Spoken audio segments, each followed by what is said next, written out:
Got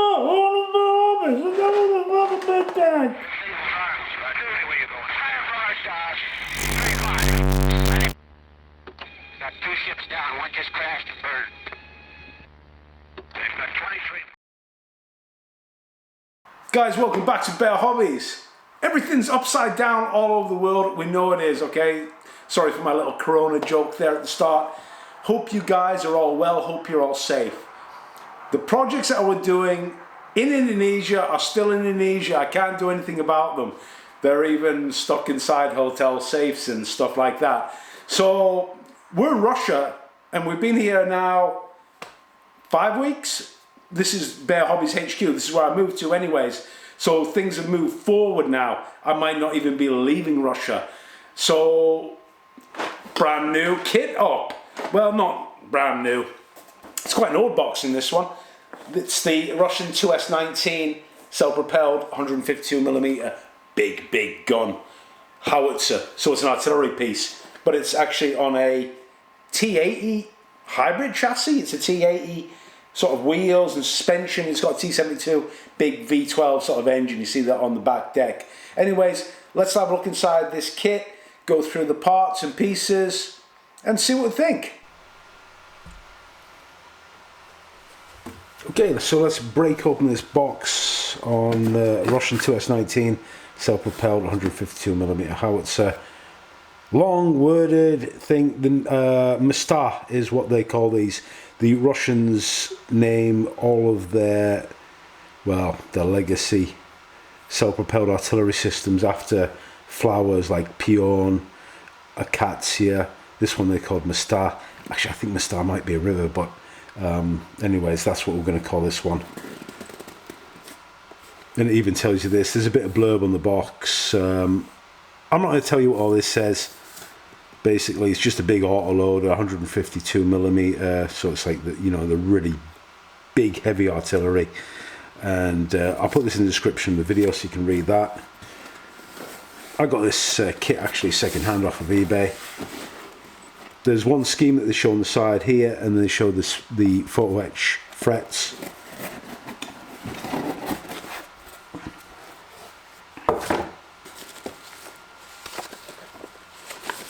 Booklet instruction as always. One solitary paint scheme. We'll have a look at that a bit later on. Oh, sorry, 2 in the colour profile. Sprues. Get all these out of the bag soon. Let's just get them all out for you.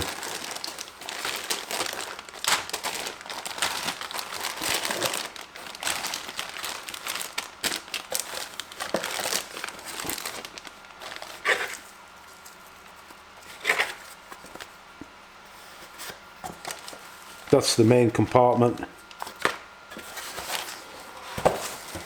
Then on this side, I'll look at that a bit later on. This is the turret.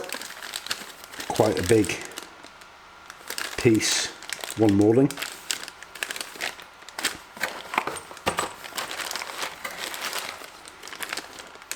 Transparent sprue parts, drive sprockets, single piece hull, and of course the upper hull as well, it's one single piece.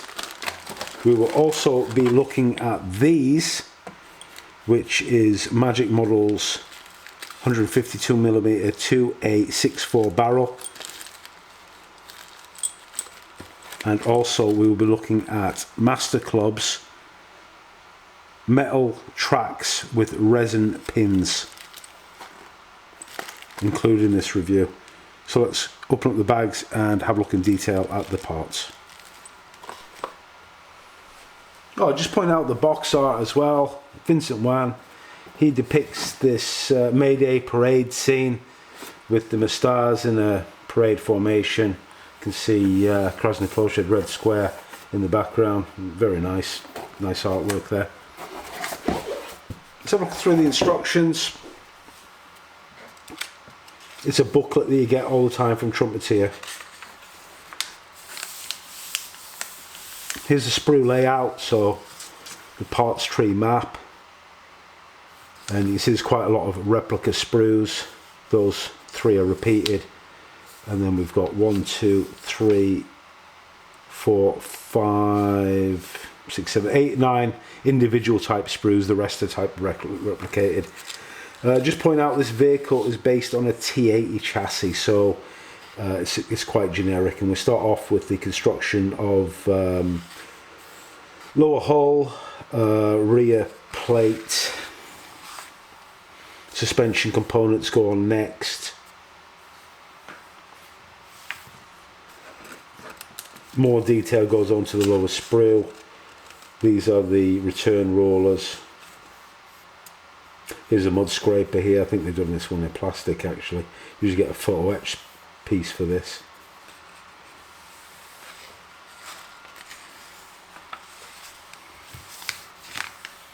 This part here is actually, it's like a earth anchor point, or like a, well, can't call it an earth anchor. It's like a small sort of, like you call it a blade that Soviet tanks can deploy so that they can go into a hull down position. So we've got hydraulic rams on there, it's T80 feature. Then we start on the upper hull, start detailing up this point. Add on some optics here, some of the photo etch goes on, very small parts. I'll show you what I do with these photo etch parts as we go through the build. The first thing I'll do is I'll go through this manual, every P80 part, I'll circle it or I'll highlight it so I know where PE is. And I tend to do the PE all last one go, but that's side by side. Anyways, detailing the upper hull. Here's the barrel support trunnion, and that goes onto the hull. This is already getting fitted on now. One thing you'll note as well is that when the howitzer's in the transport configuration, the barrel does rest in that cradle. So bear that in mind when you're constructing this. Maybe best to wait until you've got everything done so you can lay your barrel into that cradle if you're going to have it in that configuration.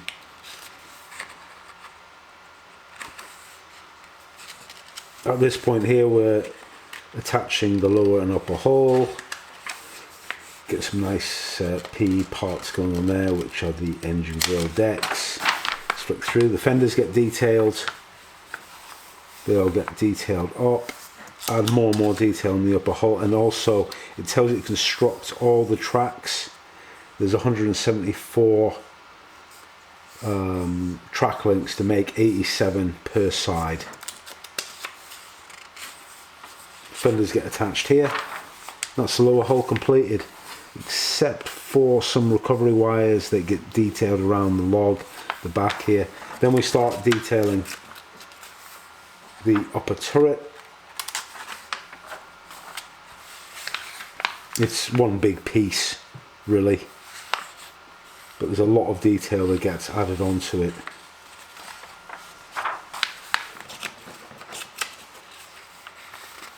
More and more detail going on. There's a conduit there, some armoured conduit for the electrics. Lots and lots of grub handles, more PE parts. Here's the snorkel getting added on. This component here is the auto reloader really. It's how they load shells into the hull for firing.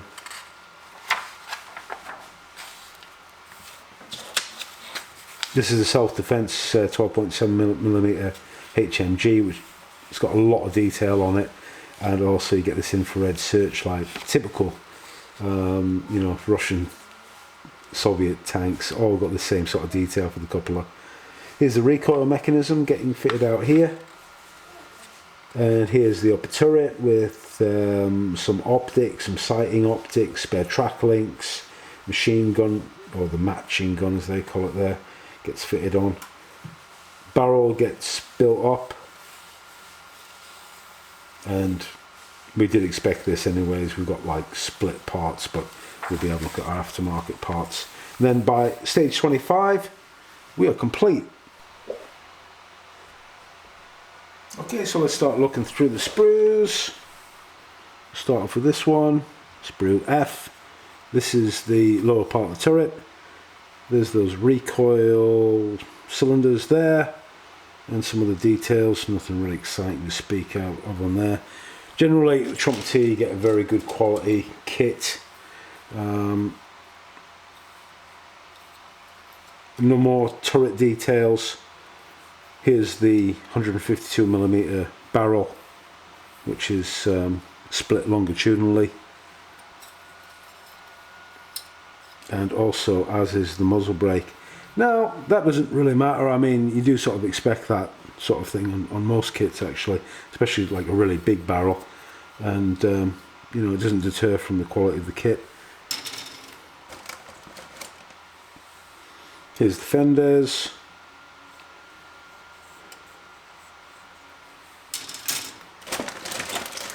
I'm not going to open this up. We've got 4 duplicate sprues of the running gear, just to point out that you've got a track building jig. They're not workable, they don't click together. You just place them in there and then glue them, and also you need to glue all the guide horns as well individually. I've done that in quite a few kits. It is a bit, well, it can be a bit tedious, but you know, these are probably the best detailed tracks that you can get when they're individual links like this. 2 duplicate sprues of running gear with the road wheels, and they've actually got the detail as well of the rubber around the metal part of the wheel. And there's the hubs and some of the suspension components.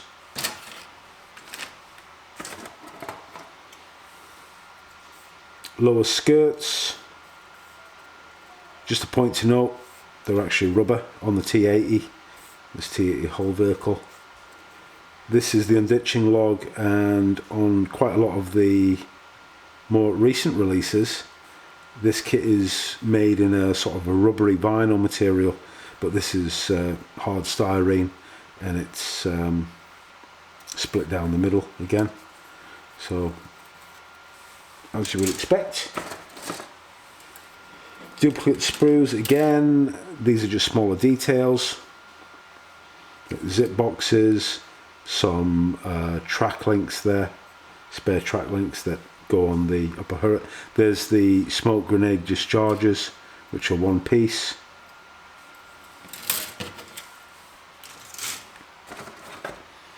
We've already had a look at these sprues, there's 4 off them. This is typical Trumpeter extra protection for some finer parts. I'm not going to open that up at the moment because I do want to build this kit, and I'll be building it shortly. There is the part of the barrel cradle for when it's in transport configuration. That's part of the coupler, commander's coupler, and you can see it's hollowed out there for the optics to get fitted in. And there's a Pioneer tool, a saw, in a holder, so it hasn't got the blade really. And there's part of the snorkel there. Quite a lot of small detailed parts to build.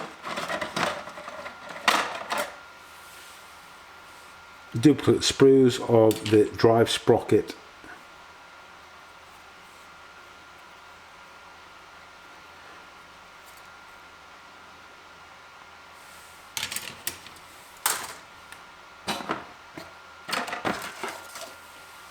Optics,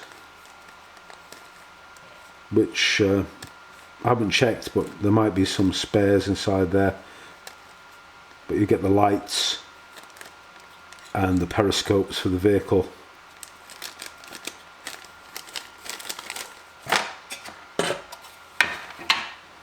That single brass wire, it's flexible enough that it can be formed, not springy, so you can actually use this during the build.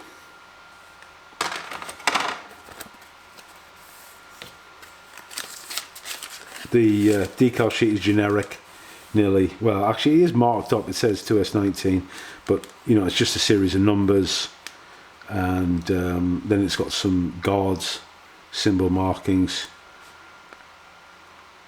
Nothing special about these vehicles. There isn't.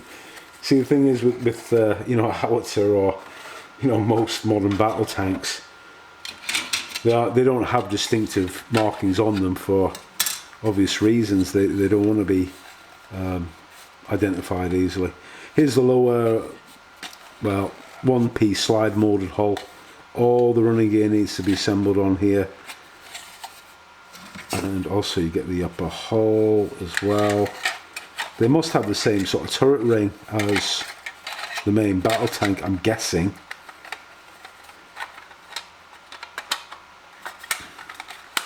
That guy fits on there. Oh, everything's nicely detailed, all the louvers, all these little handles. There's the mounting points for the periscope, etc. And the final, like, hero part is this upper hull part, so you can get an idea of the scale of the vehicle. Just sort of like looking at these components here. It's going to be pretty hefty because of that big turret that goes on top, and then of course the 152mm main weapon is quite a size. Final parts to look at are the photo etch frets, of which there are 2. Trumpeter moulds these in nice thin brass, so they're easy to manipulate. On this side here you've got components. I think these are for the fenders, if memory serves me right. These are the rear engine decks, sort of cover up on top of there, and all these details here, I think they go on the side skirts or on the fenders, but there's quite a lot of them, but they are included. You've got them, and it will make for great detailing of the kit. So the final parts that have formed separate review, these are the aftermarket parts, and we'll start off with the barrel from Magic Models. Magic Models is a, I'm pretty sure they are a Russian producer. You get a Ziploc bag, and I can tell you it's quite hefty. It's a hefty component, this, and I wonder if they're actually hollow. So 3 parts. Here is the huge muzzle brake, and it's actually attached firmly onto there. That goes on like so and like so, and that's it. That's the assembly there. Everything's pretty snug. You need to make sure it's all lined up. That's going to be a nice add-on, that. I might build up the plastic barrel as well, just as a comparison, to see how things are. There is actually an instruction kit inside here as well. Let's see what it says. Oh, and there's some brass details as well. Some photo etch brass details that complement it, so that explains. Right, so that just forms basically the 2 rings go on this section here. One there, and another one right at the end there, so there's a bit of detailing to do. See those splines there, those look really tricky to do, but kudos to them. Very well detailed extra part there, or aftermarket part should I say.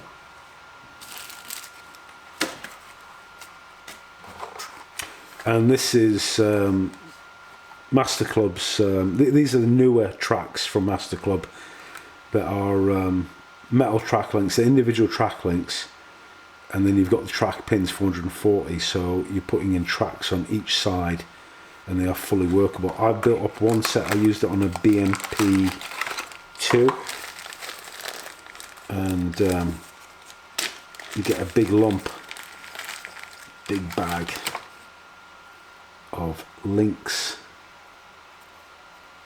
Here they all are, and the idea is, see, they've got the guide horn as well. It's fully hollowed out. All you need to do is, well, all you need to do is line these up. There might be a bit of flash on these. In fact, there is. So you have to make sure that these line up. They are soft white metal. And then down here is where you slot the resin pins. And you have fully workable track links. The problem is, from my recollection, it was the resin track pins. You have to make sure you don't break them. So you need a method of placing them in the hole and then placing the pins. I'm not going to get these out, but here's all the pins. Do not lose them. I don't know if they give you exactly 440, but don't lose them. They keep the entire thing. But they do add a lot of detail actually, and they go together comparatively quickly, I would say. If you need them for this kit, yes or no? I'm undecided really, because the vehicle itself has got the side skirts, so really you know, you only see half the track anyways, and building these up isn't really too much of a chore. You can do it fairly quickly. So that concludes the review, and let's get building this project.